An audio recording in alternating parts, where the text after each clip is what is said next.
लोगों के बारे में सोचना ही छोड़ दो, चाहे वह अपने करीबी ही क्यों ना हो। खुद पर ध्यान दो, खुद के ऊपर काम करो। खुद को कैसे बदलना है, इस विषय पर हम आज एक आपको कहानी सुनाएंगे। तो चलिए शुरुआत करते हैं। बहुत समय पहले की बात है। एक बहुत ही बुद्धिमान सन्यासी एक जंगल के पास अपनी कुटिया बनाकर रहा करता था। जो भी उनके पास अपनी समस्या लेकर आता, वह बहुत ही बुद्धिमानी से उसकी समस्या का समाधान निकाल देते। एक दिन वह वहीं पास के ही एक गांव में भिक्षाना के लिए गए। जब वह भिक्षा मांगकर वापस लौट रहे थे, तो रास्ते में उन्हें एक युवा व्यक्ति ने रोक लिया और कहा, मैंने सुना है कि आप किसी भी समस्या को बड़ी बुद्धिमानी से सुलझा देते हैं। हालांकि मुझे तो ज्यादा विश्वास नहीं कि आप मेरी इस जटिल समस्या को सुलझा पाएंगे, लेकिन मैंने लोगों से आपकी बुद्धिमानी के बहुत से किस्से सुन रखे हैं। इसलिए मैं आपसे एक बात जानना चाहता हूं कि हमें किसी भी काम में असफलता की घबराहट क्यों होती, और हम अपने किसी भी लक्ष्य को असफलता के घबराहट के बिना कैसे प्राप्त कर सकते हैं। युवा व्यक्ति का यह प्रश्न सुन बौद्ध सन्यासी मुस्कुराए और बोले, मैं तुम्हारे इस प्रश्न का उत्तर जरूर दूंगा, और उसके बाद से तुम्हारी सारी घबराहट भी खत्म हो जाएगी। लेकिन उससे पहले तुम्हें मेरे साथ मेरी कुटिया तक चलना होगा। वह युवा लड़का उस सन्यासी की बुद्धिमत्ता को परखना चाहता था, इसीलिए वह कुटिया तक जाने के लिए तैयार हो गया। इसके बाद वह बौद्ध सन्यासी उस लड़के को अपने जंगल के पास बनी कुटिया में लेकर आए, लेकिन तब तक शाम हो चुकी थी, इसीलिए वह भोजन करके सो गए। अगले दिन जब वह उठे तो बुद्धिमान सन्यासी ने उस लड़के से कहा, चलो आज मैं तुम्हें जंगल की सैर करा के लाता हूँ। और वह दोनों जंगल की तरफ निकल पड़े। कुछ देर बाद बुद्धिमान सन्यासी ने उस लड़के को एक गुफा दिखाई और कहा, चलो मैं तुम्हें उस गुफा की सैर कराता हूँ। लड़के ने कहा, हाँ चलो, मुझे भी जंगल की गुफा देखने की काफी दिनों से इच्छा थी। इसके बाद वे दोनों गुफा के अंदर चले गए। गुफा के अंदर काफी अंधेरा था, लेकिन थोड़ी देर बाद बौद्ध सन्यासी चुपके से गुफा से बाहर निकल आए और उस गुफा के द्वार को बाहर से बंद कर दिया। उस लड़के ने गुफा के भीतर से बहुत आवाज दी कि मुनिवर कहाँ हैं? आप कहाँ चले गए? मुझे जवाब क्यों नहीं दे रहे? लेकिन बहुत देर तक कोई जवाब न मिलने के बाद वह घबरा गया और घबराकर गुफा के द्वार की तरफ भागा। जैसे ही वह गुफा की प्रवेश द्वार पर पहुंचा, वह हैरान रह गया। यह क्या, यहाँ तो किसी ने गुफा के द्वार को बाहर से बंद कर दिया है। अब मैं बाहर कैसे निकलूंगा? अब वह अकेले अकेले उस अंधेरी गुफा में काफी भयभीत और परेशान हो गया। वह सोचने लगा कि कहीं उस सन्यासी ने उसे मारने की योजना तो नहीं बनाई थी। अब वह गुफा में इधर उधर घूमकर बाहर निकलने का रास्ता ढूंढने लगा। वह गुफा में काफी देर तक इधर उधर भटकता रहा, लेकिन उसे बाहर निकलने का कोई रास्ता नहीं मिला। अब उसे जोरों की प्यास और भूख भी लग रही थी, इसीलिए वह शांत होकर एक जगह बैठ गया। तभी उसे एक सुरंग से सूर्य की रोशनी आती हुई दिखाई दी, और उस रोशनी आने वाली सुरंग तक पहुंचना बहुत ही कठिन था, क्योंकि चारों तरफ बस अंधेरा ही अंधेरा था और वह सुरंग भी काफी ऊंचाई पर थी। पर फिर भी वह तुरंत उठा और अपनी सारी भूख प्यास को भूलकर अपना सारा ध्यान उस गुफा से बाहर निकलने पर लगा दिया। काफी मेहनत और प्रयास करने के बाद वह उस सूर्य की रोशनी आने वाली सुरंग तक पहुंच गया और कुछ दूर तक उस सुरंग में ही ऊपर चढ़ता गया। तभी अचानक उसे वह सन्यासी हाथ आगे बढ़ाता हुआ दिखाई दिया। वह लड़का झट से उस सन्यासी का हाथ पकड़कर बाहर आ गया और बाहर निकलते ही उस सन्यासी को गुस्से से चिल्लाकर कहा, मुनिवर आप पागल हो गए हैं? आप मुझे अंधेरी गुफा में अकेले छोड़कर आ गए। आपको पता है मैं कितना भयभीत हो गया था और मुझे कितने जोरों की प्यास लगी है। उस सन्यासी ने मुस्कुराते हुए उसे पानी दिया और कहा,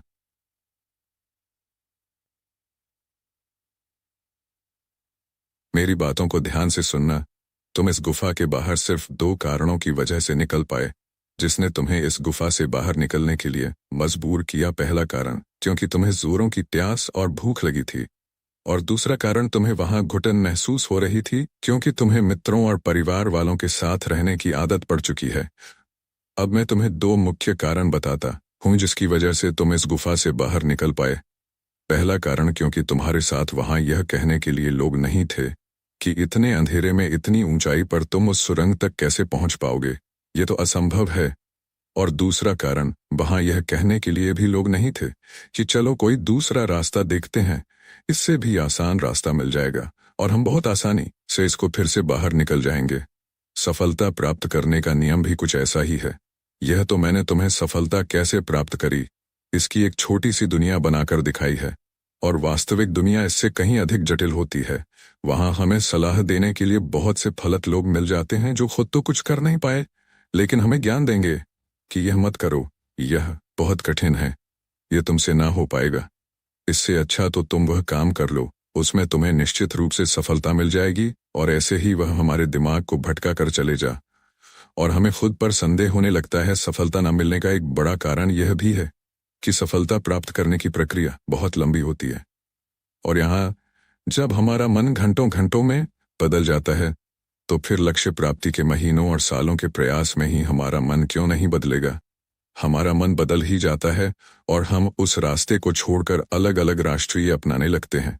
गौतम बुद्ध अक्सर अपने शिष्यों से कहा करते थे कि परेशानियां हमें तभी दिखती हैं जब हमारा ध्यान हमारे लक्ष्य पर नहीं होता।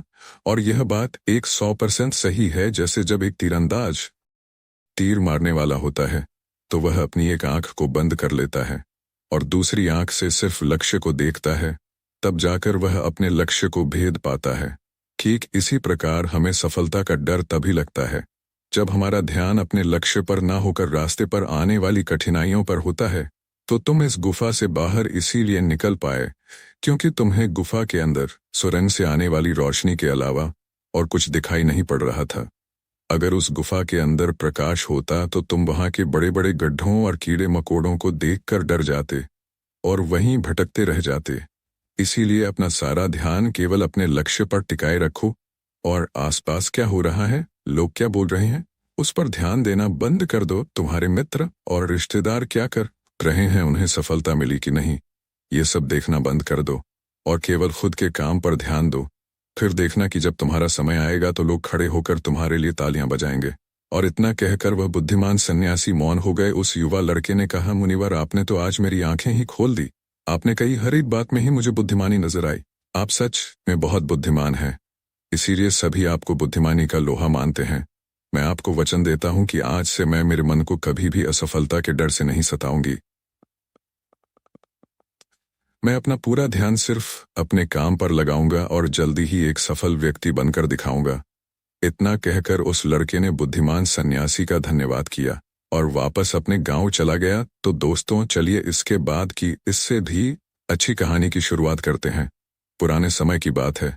नगर में रहने वाला सबल नाम का एक लड़का अपनी जिंदगी से बहुत निराश था। उसकी निराशा का कारण यह था कि वह अब तक कुछ भी नहीं कर रहा था। उसके माँ बाप उसे ताने मारते कि तेरे सारे मित्र कुछ ना कुछ कर रहे हैं, लेकिन तू अभी भी घर में ही बैठा हुआ है। मित्रों के बीच भी अक्सर उसका मजाक ही बनता। वह कहीं जाता तो लोग उससे पूछते कि क्या कर रहे हो। उसे यह बताने में बड़ी शर्म आती कि अभी वह कुछ भी नहीं कर रहा।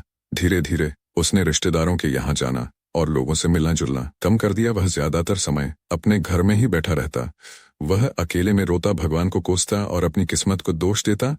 अब उसे अपनी जिंदगी बोझ सी लगने लगी थी। कभी कभी वह सोचता कि जब वे कुछ करने के लायक ही नहीं है तो फिर उसके जिंदा रहने का भी क्या फायदा, उसे तो मर जाना चाहिए। एक दिन वह अपने नगर की एक सड़क से गुजर रहा था। तभी उसने देखा कि एक गुरु दुख के ऊपर प्रवचन दे रहे हैं। वह भी वहीं भीड़ में पीछे बैठ गया और गुरु के प्रवचन सुनने लगा। गुरु बोल रहे थे कि दुख एक गुरु की थाती होता है जो हमें जीवन की सच्चाई दिखाता है और हमें सही से जीवन जीने का तरीका सिखाता है। आप चाहे तो अपने दुख रूपी गुरु से जीवन जीना भी सीख सकते हैं और चाहे तो उस दुख में डूबकर बैठकर रो भी सकते हैं। सबल भी गुरु की यह सारी बातें ध्यान से सुन रहा था, लेकिन उसे गुरु की यह बात सही नहीं लगी। उसने खड़े होकर कहा, दुख कुछ भी सीखा कर नहीं चाहता, सिर्फ पीड़ा देकर जाता है। दुख की पीड़ा अनंत होती है। ऐसा लगता है इसके बाद कुछ भी नहीं होने वाला, कुछ भी नहीं मिलने वाला। मृत्यु भी उसके सामने छोटी लगने लगती है। गुरु ने कहा, आखिर क्या दुख है तुम्हें? सबल ने अपना सारा दुख गुरु के समक्ष कह सुनाया और पूछा, क्या आपके पास मेरे इस दुख का कोई समाधान है? गुरु मुस्कुराए और बोले, जिस दिन तुम्हारे पास सच्चा दुख आए उसी दिन मेरे पास लौट कर आना, मैं तुम्हारे दुख का समाधान अवश्य करूंगा। इतना कहकर गुरु वहां से चले गए। सबल ने सोचा, क्या मेरा दुख सच्चा नहीं है? क्या जिस दुख से मैं गुजर रहा हूं वह झूठा है? कोई भी मेरे दुख को नहीं समझ सकता। जब माँ बाप नहीं समझ पाई तो गुरु क्या समझेंगे? अपने दुखों से परेशान होकर सबल ने एक निर्णय लिया कि अब वह कुछ करके दिखाएगा। उसने एक छोटा सा व्यापार शुरू किया, लेकिन उसमें उसे सफलता नहीं मिल रही थी। पर उसके घर वाले खुश थे कि वह कुछ तो प्रयास कर रहा है। वह अपने व्यापार में जुटा रहा और उसे धीरे धीरे सफलता भी मिलने लगी। फिर उसने रफ्तार पकड़ ली और सिर्फ 3 साल के अंदर ही वह एक बड़ा व्यापारी बन गया। अब सबल के चारों तरफ ऐसे बहुत से लोग थे जो उसकी चिंता करते थे, उसे पसंद करते थे, उसके काम की प्रशंसा करते थे। अब उसके घर वाले भी उसकी प्रशंसा करते नहीं थकते थे। दिन प्रतिदिन उसके मित्रों की संख्या बढ़ती जा रही थी। अब वह अपनी जिंदगी से बहुत ही खुश था। उसके कुछ मित्रों ने उसे सलाह दी कि जब तुम बड़े व्यापारी बनकर इतने खुश हो तो सोचो कि अगर तुम इस नगर के, इस राज्य के सबसे बड़े व्यापारी बन जाओ तो दौड़ना पाया तुम्हारे पास कितना सुख होगा, कितने लोग तुमसे जुड़ना चाहेंगे, तुम्हारा कितना नाम फैले। स्वयं राजा भी तुमसे मित्रता करना चाहेंगे और जरूर पड़ने पर तुमसे ही धन उधार लेंगे। मित्रों की यह बात सल के मन में घर कर गई। अब उसने और भी धन कमाने का प्रयास शुरू कर दिया, लेकिन उसे यह सब कुछ बहुत ही जल्दी चाहिए था। वह यह सब कुछ प्राप्त करने में अपना ज्यादा समय बर्बाद नहीं करना चाहता था। इसीलिए उसने ऐसे भी कार्य करने शुरू कर दिए जो उचित नहीं थे। उसने बड़ी मात्रा में अपने मित्रों से धन उधार लेना शुरू कर दिया। ज्यादा मुनाफा कमाने के लालच में अपने सामान में मिलावट करने लगा। उसने दूसरे व्यापारियों के खिलाफ षड्यंत्र भी रचे, उन्हें डराया धमकाया। जैसा जैसा उसके मित्र उससे कहते गए वह वही करता गया। वही इन तरीकों से ज्यादा धन तो कमा रहा था, लेकिन अब उसके जीवन में सुकून ही रह गया था। उसके मन की शांति गायब हो गई थी। उसे रातों में नींद नहीं आती थी। वह किसी उधेड़बुन में लगा रहता था। सुख सदन की सारी वस्तुएं होने के बाद भी उसे किसी में सुख नहीं मिल रहा था। एक दिन सबल अपनी गाड़ी में सवार होकर कहीं जा रहा था। तभी रास्ते में उसे गुरु का आश्रम दिखा। वह रुक गया। वह गुरु के पास जाकर बोला, गुरुदेव, आपने कहा था कि जब तुम्हारे जीवन में सच्चा दुख आए तब मेरे पास आना। अब मैं बहुत दुखी हूँ। मेरे रातों की नींद गायब हो गई है। मुझे कहीं सुकून नहीं मिल रहा। इस तरीके से सबल ने अपनी सारी समस्या गुरु के सामने कह सुनाई। गुरु ने कहा, जब तुम मुझसे पहली बार मिले थे तब भी तुम किसी दुख में थे। तुमने उस दुख से क्या सीखा? सबल ने कहा, मैंने सीखा कि सिर्फ सोचने और चिंता करने से कुछ नहीं होता। अपनी सोच को सच करने के लिए कर्म करना पड़ता है, और सिर्फ कर्म करने से भी कुछ नहीं होता। अपने कर्म को अंतिम पड़ाव तक ले जाना भी आवश्यक होता है। चाहे रास्ते में कितनी ही मुश्किलें आए, मन कितना ही निराश हो, कितना ही लगे कि अब आगे कुछ भी नहीं होने वाला, तब भी यह मानकर चलो कि मैं जो भी कर रहा हूं उसमें सफल अवश्य होऊंगा। लोग सिर्फ सफल व्यक्ति को ही सम्मान देते हैं। फिर चाहे कोई कितना ही अच्छा क्यों ना हो, वह लोगों की नजरों में बोझ ही होता है। यह सब सुन गुरु मुस्कुराए और बोले, यह असली दुख नहीं है। जब तुम्हारे जीवन में असली दुख आए तब मेरे पास आना, मैं उसका समाधान अवश्य करूंगा। सबल ने जाते समय गुरु को सोने के सिक्कों से भरा एक घड़ा भेंट किया। घड़ा देखकर गुरु ने कहा, यह मेरे किसी काम का नहीं, इसे उस पेड़ के नीचे गड्ढा खोद कर दफना दो। सबल ने गुरु के कहे अनुसार घड़े को पेड़ के नीचे दफना दिया और वहां से चला गया। कुछ दिनों तक तो व्यापार अच्छी तरक्की कर रहा था, लेकिन गलत व्यापार की वजह से ही धीरे धीरे उस व्यापार में घाटा होने लगा। उसकी सारी धन संपदा धीरे धीरे खत्म होने लगी और एक दिन ऐसा आया जब उसके पास कुछ भी नहीं बचा और वह कर्जे से भर चुका था। लेकिन वह निश्चिंत था क्योंकि उसने सारा कर्ज अपने मित्रों से ही लिया था। वह सोचता था कि उसके मित्र बुरे समय में उसका साथ देंगे, लेकिन ऐसा कुछ भी नहीं हुआ। दीदी, उसके शुभ चिंतक, उसे चाहने वाले सब उससे दूर हो गए। उसके वह मित्र जो उसके साथ मौज मस्ती किया करते थे अब उससे दूर भागने लगे। उसके परिवार वाले उसे उसकी गलतियां और कमियां गिनाने लगे। उसकी सारी संपत्ति नीलाम हो गई और उसके पास कुछ भी नहीं बचा। उसने अपने पिता से सहायता मांगी तो पिता ने कहा, मेरे पास यह थोड़ी सी ही संपत्ति है, अगर मैं यह भी तुम्हें दे दूंगा तो तुम्हारी माँ को कहाँ रखूंगा? यह संपत्ति ही हमारा आखिरी सहारा है। सबल के भीतर बहुत गहरा दुख था। उसके आसपास ऐसा कोई भी नहीं था जो उसके दुख को समझ सके, उसे संभाल सके, लोगों से मिले। इस धोखे और विश्वासघात की वजह से ही वह अंदर तक टूट गया। उसे लगने लगा, अब जीने का क्या मतलब, अब तो मृत्यु ही एकमात्र सहारा है। वह आत्महत्या करने एक पहाड़ी की तरफ जा रहा था कि तभी उसे याद आया, गुरु ने कहा था, जब तुम्हारे जीवन में असली दुख आए तब मेरे पास आना। सबल गुरु के पास गया और अपना सारा दुख का सुनाया। वह आंखों में आंसू भरकर बोला, मेरे इस दुख का समाधान कीजिए गुरुदेव। गुरु ने कहा, जब तुम्हारे जीवन में असली दुख आए तब मेरे पास आना, मैं उसका समाधान अवश्य करूंगा। सबल ने कहा, अभी जो मेरे जीवन में घट रहा है वह दुख नहीं है। आखिर असली दुख होता क्या है? गुरुदेव गुरु ने कहा, सबसे पहले तुम यह बताओ कि तुमने अपने इस दुख से क्या सीखा। सबल ने कहा, मैंने सीखा कि जो लोग हमारी सफलता, हमारी तरक्की की वजह से हमारे जीवन में आए हैं, वह हमें धोखा अवश्य देंगे, क्योंकि वह बुरे समय में हमारे साथ खड़े नहीं होंगे, वह केवल अच्छे समय में हमारे साथ खड़े नहीं होंगे, फायदा उठाएंगे और बुरे समय में छोड़कर चले जाएंगे। भरोसा केवल उन्हीं लोगों पर करना चाहिए जो हमारे बुरे समय में, असफलता के समय में हमारे साथ खड़े रहते हैं। लेकिन ऐसे लोग बहुत ही कम होते हैं, पर जिसके पास होते हैं उन्हें उनकी कद्र करनी चाहिए, उनका अपमान नहीं करना चाहिए। मैंने यह भी सीखा कि कभी किसी के खिलाफ षड्यंत्र नहीं करना चाहिए, ईमानदारी और धैर्य के साथ अपना काम करना चाहिए और कभी लालच नहीं करनी चाहिए। अपना सारा दुख और अनुभव बताने के बाद सबल आंखों में आंसू भरकर गुरु के सामने बैठा रहा। थोड़ी देर बाद गुरु उठे और उस पेड़ के नीचे गड्ढा खोदकर वह घड़ा बाहर निकाला जो सोने के सिक्कों से भरा हुआ था, और उस सबल को दे दिया और कहा, जब तुम्हारे जीवन में असली दुख आए तब मेरे पास आना। सबल ने गुरु को धन्यवाद दिया और उन्हें प्रणाम कर वहां से चला गया। उसने उस घड़े से एक छोटा व्यापार शुरू किया और वह एक छोटा व्यापारी बनकर भी खुश था। उसने पूरी लगन और ईमानदारी से व्यापार किया। देखते ही देखते वह अपने नगर का फिर एक बड़ा व्यापारी बन गया। उसका जीवन खुशियों और सुविधाओं से भर गया। लेकिन कोई कितना भी अच्छा हो, कितना भी अच्छा काम करे, दान करे, लोगों की मदद करे, लेकिन जीवन में दुख तो आता ही है। तो सबल के जीवन में भी दुख आया। उसके माता पिता एक ही दिन में मृत्यु को प्राप्त हो गए। सबल अपने माता पिता से बहुत प्रेम करता था, इसलिए उसे उनकी मृत्यु से बहुत गहरा आघात पहुंचा। वह उन दोनों के पार्थिव शरीर को शमशान घाट ले गया, जहां उनकी अंतिम क्रिया की गई। वहां उसने अपने माता पिता के शरीर को जलते हुए देखा तो उसका मन बेचैन हो गया। उसके अंदर बहुत से प्रश्न उठने लगे। वह घर वापस आया तो उसने अपने माता पिता के घर और संपत्ति को देखा, जिसके लिए उसके पिता हमेशा लड़ते रहते थे। आज वह लावारिस पड़ी है। आज उसकी देखरेख करने वाली, उसके लिए लड़ने वाली इस दुनिया से ही चले गए। उसके पिता ने जो भी कमाया था, जो भी बनाया था, वह सब यही रह गया था।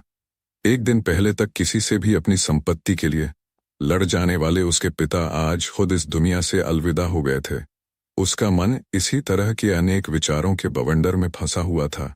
उसे अंदर से अकेलापन और डर महसूस हो रहा था। उसे कुछ खालीपन सा महसूस हो रहा था। उसे लग रहा था कुछ तो है जिसे वह समझ नहीं पा रहा। इसीलिए वह गुरु के पास गया। उसे देखते ही गुरु ने कहा, क्या जीवन में कोई दुख है? सबल ने कहा, वैसे तो जीवन में कोई दुख नहीं है गुरुदेव, सब सुख है, सब अच्छा चल रहा है, लेकिन आज मेरे माता पिता की मृत्यु हो गई।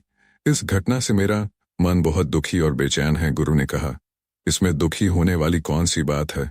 एक दिन तो सभी के प्रियजनों को मरना ही है। हमेशा जीवित ना तो कोई रहा है और ना ही कोई रहेगा। एक दिन तो तुम्हें भी मरना ही है। हो सकता है कल ही मर जाओ या आज भी मर सकते हो। सबल ने कहा, यह आप क्या कह रहे हैं गुरुदेव कि मैं भी मर जाऊंगा? पर मैं तो अभी जवान हूं। गुरु ने कहा, इस भ्रम में तो सभी जी रहे हैं कि मृत्यु दूसरों को आती है, बूढ़ों को आती है, लेकिन बूढ़ों के सामने ही जवान मर जाते हैं, बच्चे मर जाते हैं। मृत्यु का किसी की उम्र से कोई संबंध नहीं।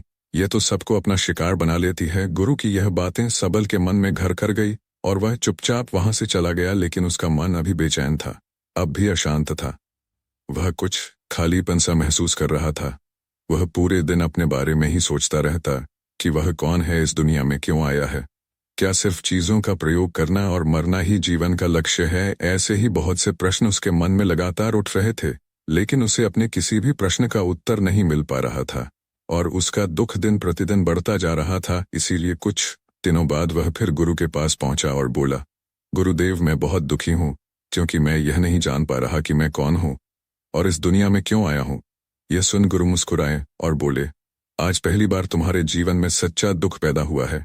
वास्तव में यही है जो दुख कहलाने के लायक है कि हमें पता नहीं कि हम कौन हैं, क्यों आए हैं, क्या करना है, कैसे करना है। सबल ने कहा, गुरुदेव, मेरे इस दुख का समाधान कीजिए।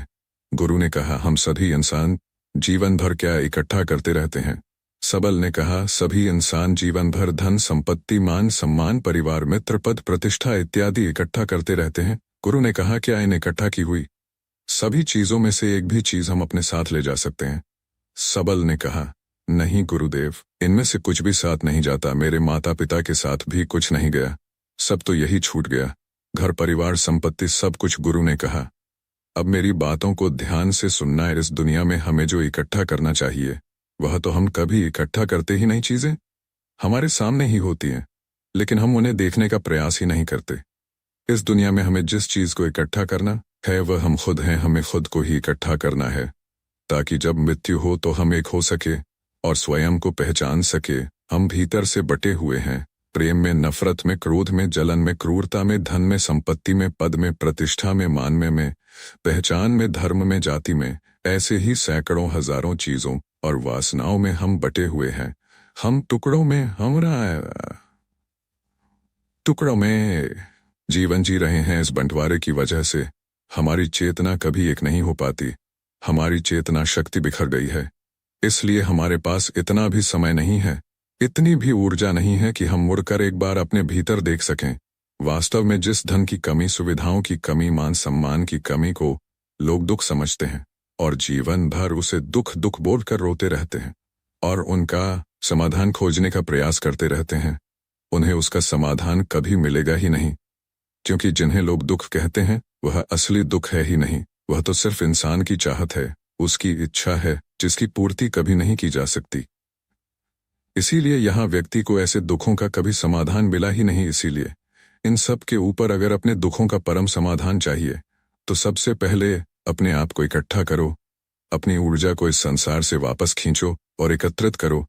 अपने ऊपर ध्यान दो, खुद पर ध्यान लगाओ। मृत्यु से पहले ही अपने आप को पहचान लो। ऐसे ही बिखरे हुए मत चलो, सबल ने कहा। तो क्या गुरुदेव हमें यह संसार छोड़ देना चाहिए? अपनी सभी इच्छाओं को मार देना चाहिए? किसी से प्रेम नहीं करना चाहिए? धन संपत्ति नहीं इकट्ठा करनी चाहिए? मान सम्मान की आशा छोड़ देनी चाहिए?